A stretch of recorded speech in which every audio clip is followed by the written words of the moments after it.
After months of anticipation, the all-new WRC Academy, the series replacing the outgoing JWRC, rolled into Portugal for round one of the championship. This all-new one-make series in the form of identical M-Sport-prepared Fiesta R2s has been designed to take the future stars of the WRC and prepare them both on and off the stages for the pressure of World Championship rallying. The category is made up of 6 rounds, starting here in Portugal and then heading to Sardinia, Finland, Germany, France and Wales. Each round is made up of just 2 days, taking in Friday and Saturday stages, with Sunday dedicated solely to a debrief and technical classroom work. This was a special event. This series kicked off with the official press launch taking place in the city of Lisbon, and all the drivers were keen to express the opportunities that being part of the Academy provided. It's a really big year for opportunities. I'm also part of the FI Institute Academy. So a year of a lot of learning and a lot of experience. So I think at the minute it's one of the very few opportunities that there is out there. The prize is exceptional, €500,000, and it can't be taken lightly, so it's a really good opportunity. WRC Academy principal Mark de Jong, former rally legend Michel Mouton and M-Sport's Malcolm Wilson have been pivotal in getting the Academy on the road. The purpose, of course, is that the Academy should be the base for new talent from all different nationality, and to help them, with a scholarship of €500,000 after the first season, to help them to continue in WRC. So I think it's a really good ladder to get them to the top of our discipline. The Academy mixes a sporting competition with some training and education. In rallying, probably more than any other sport that I know, at least, experience is very, very important, and this is a way for these guys to get their experience in a cost-effective way. And motor racing is never going to be cheap, but this is as affordable as it comes.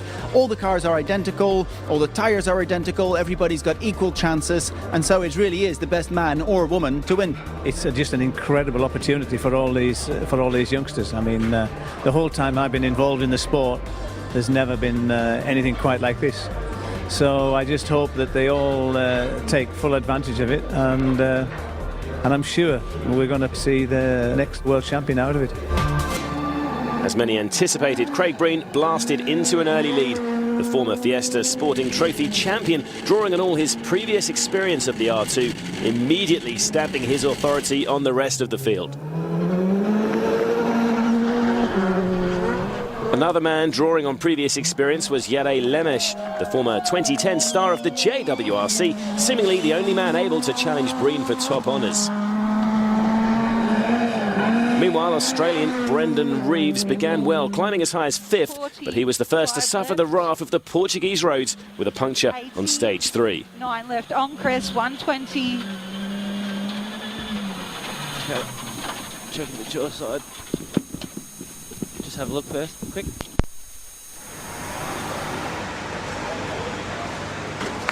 Stage 3, the second stage this morning, got a puncture on the rear right near the start of the stage, so it's a little disappointing. We changed the tyre and now it's about working for the rest of the rally. Still a long rally ahead of us, and I'm learning the car, learning the pace notes. These crests are really tricky, so I've really got to commit a little bit more on that and keep working at it.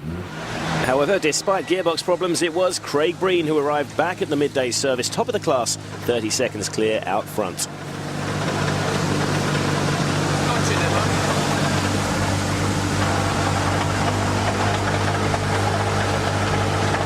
We had trouble at the end of the first stage, and something's gone wrong with the gearbox internally, and its third gear has become very noisy and sometimes it's not going in, so I've had to drive without third gear pretty much, and we've just brought it through the other 2 stages, and still we've taken 10 seconds off Jere on 2 of them, so I'm really pleased. 30 seconds ahead after 1 loop is a good morning.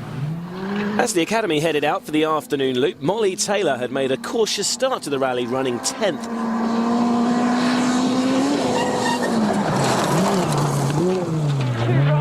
But perhaps not cautious enough. A lapse in concentration going into this medium right-hander caught her out, sending the Fiesta into a roll. She was able to get going again, but 3 minutes were lost in the process.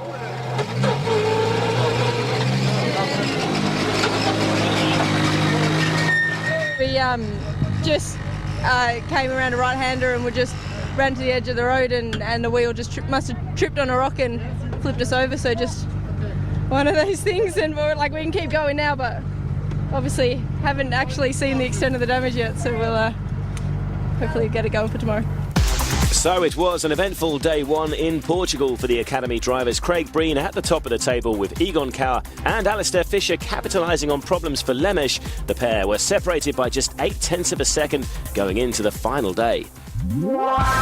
Not only does the Academy promote experience on and off the stages, what really sets this championship apart is the fact that it is a single-make series. These Fiestas are the perfect training tool for the step up to the WRC. Academy team manager Maciej Woda was on hand in Portugal to give us a detailed insight into these junior machines.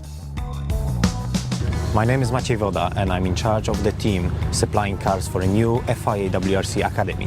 The car we have here is Ford Fiesta R2, which is basically the same platform as it used for Ford Fiesta WRC used by Ford Abu Dhabi team.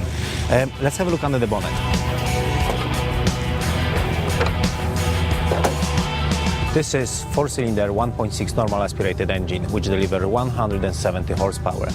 What we have here is also 5-speed sequential gearbox which gives the driver a similar way of changing the gears as they do in WRC cars. This car is a front-wheel drive car. Okay, that was the drivetrain of the car. Let's move on. Inside the car we've got a gear stick. When we pull it backwards, we're changing gears up. When we're pushing forward, we're changing gears down. We also have hydraulic handbrake and display for the gear position. We keep a standard tacho because we have here a rev counter but also a speedo which is required on the road sections. The driver needs to know what speed he's driving with on the road sections as the car needs to be road legal. What we also have here, what you can definitely see, is a roll cage, which is a safety device, and also a proper bucket hand seats with the 6-point harness. This is a Fiesta R2. This is a single-make series, which gives a plain level field for all the drivers. All the cars are identical, so everything is in driver's hands, which makes this really, really fantastic championship. So on to the remainder of the Academy action from Portugal, and the second and final day of the rally took in 6 stages totalling 148 competitive kilometres. With Craig Breen so far in front, the Irishman headed into these stages brimming with confidence. History in the making, Craig well on his way to take the inaugural WRC Academy win.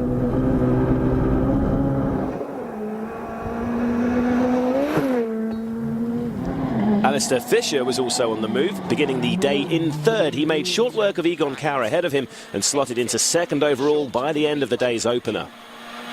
60, right over. Meanwhile, the Portuguese tests were starting to take their toll on the Fiestas. Jan Czerny's rally came to an end on the road section to stage 9 with drive shaft failure. While Jose Suarez ended his weekend under slightly more spectacular circumstances with a roll on stage 9.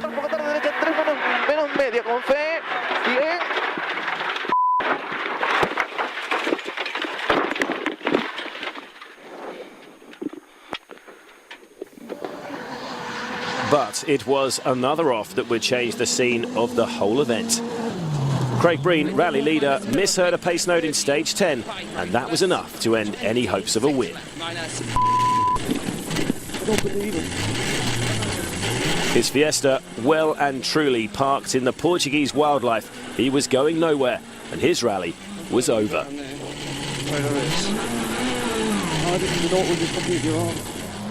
So it was Alistair Fisher who took the reins.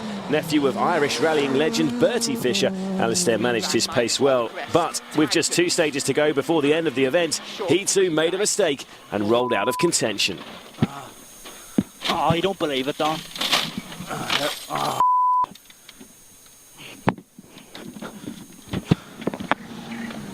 Further down the field, Victor Henriksson was putting in stage-winning times and capitalising on the misfortune of others to climb into second place. In a dream start to his championship, Victor hung on to close out his weekend in the runner-up spot.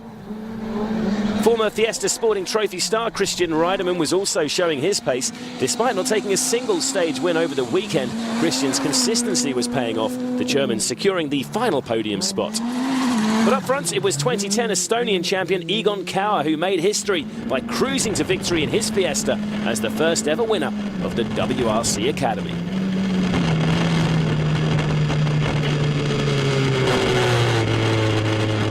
First win in the Academy, well done to them.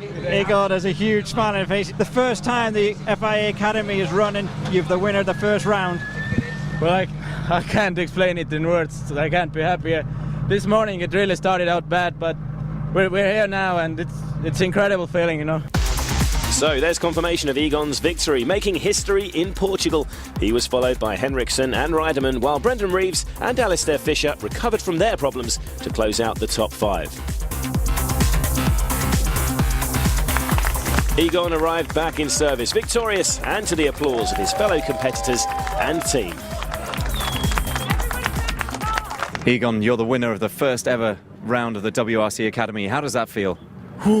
Actually, I think I'm not really getting it what we've done so far, but I think soon we'll start feeling the everything that's come to us. It's completely amazing. Kauer then takes the early lead in the championship race with his 25 points. Henriksen is second, while further back Molly Taylor recovered from her role to score 4 points for finishing 8th. The Academy will be back at the Rally d'Italia for round 2.